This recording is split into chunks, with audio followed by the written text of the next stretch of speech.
It was my perception that we have a place that's operating under very challenging circumstances and trying to do the best they can from the brief time that we were there.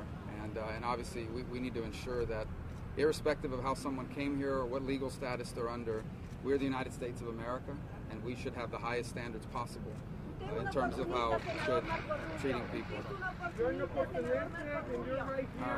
And then on the brevemente en español, I'll wait for them to finish. Rubio said that these kids should be cages and that he's support Trump.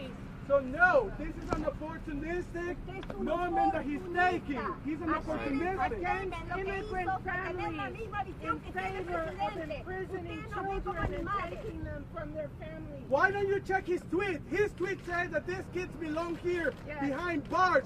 This is unfair. You're an opportunistic. That's what you're being here. Usted es un oportunista. Oportunista. You did tweet that if we change the policy, if the administration changes the policy, the laws change, that will incentivize Absolutely. parents to travel with their children. Absolutely. And that you should hashtag detain and maintain. Correct. So, do you think that families should be detained Together, to the extent possible. But they should stay detained? If bottom line is that there has emerged an entire industry of traffickers and coyotes and people that do horrible things because a perception has been created that if you cross our border unlawfully, you will have the opportunity to stay. And there is no doubt that 100% confidence that is at a minimum an incentive to drive what is a very dangerous and terrible journey. I understand why people do it. They're desperate and they want to live a better life. But it is a terrible practice to have that has created an incentive for people to come across a very dangerous journey that frankly endangers the lives of people that are on the journey, even the adults, but especially the children. Stop using them like political power. Not permitted in earlier in the week. How is it that you were allowed in?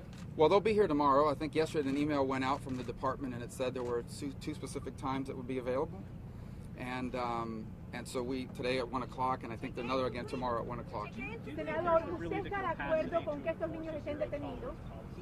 That's a great question. As of right now, well, that's one of the things that we're concerned about, and that is housing families together is not an easy endeavor, and we don't have a pre-existing scenario.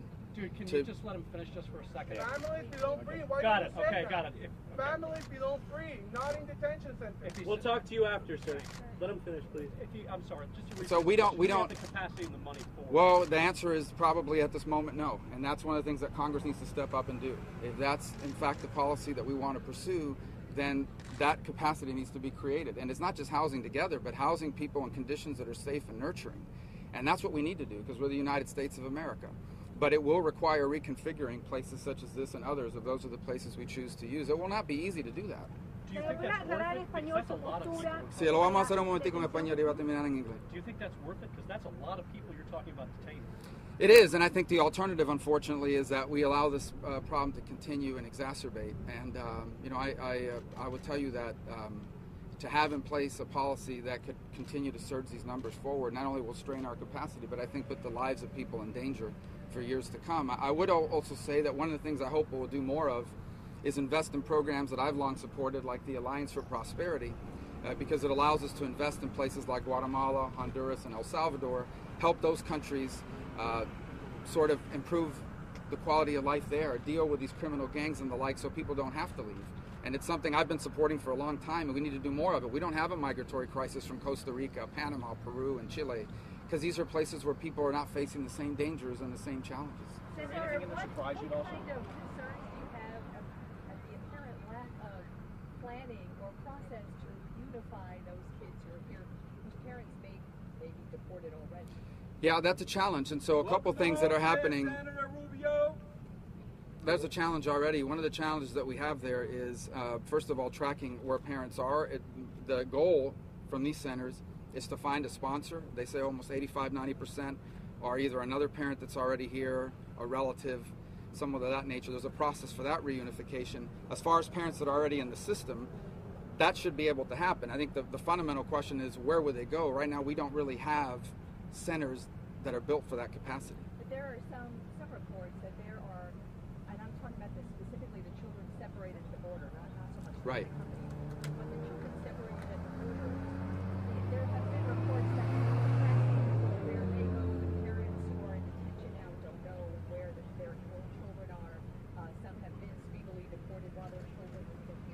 So the plan they try to do is ensure that the children and the parents are able to speak to each other at least twice a week. Probably not enough. You'd want the families to be together. What we have to ensure is that process, to the extent that there are shortcomings in it, is improved. Anything surprise you inside or something? No, I don't. I mean, it's very sad. It's a terrible situation. Obviously, you never want to see anybody in these circumstances. We do have, serious problems in countries in this hemisphere, and every time we do, it's driven migration surges. This community knows that well. We have Mariel. We've had multiple rafter issues involving both Cubans, Haitians, and others. So it's an ongoing challenge, and it's terrible when people have to move because they have to leave and flee violence and so forth. We have to ensure that if they do arrive, that we treat them to the highest standards possible, but also that we don't have any policies in place that incentivize more people to do this in the future, because it's dangerous. It is not a safe journey, and we know that people are being harmed and killed on that path.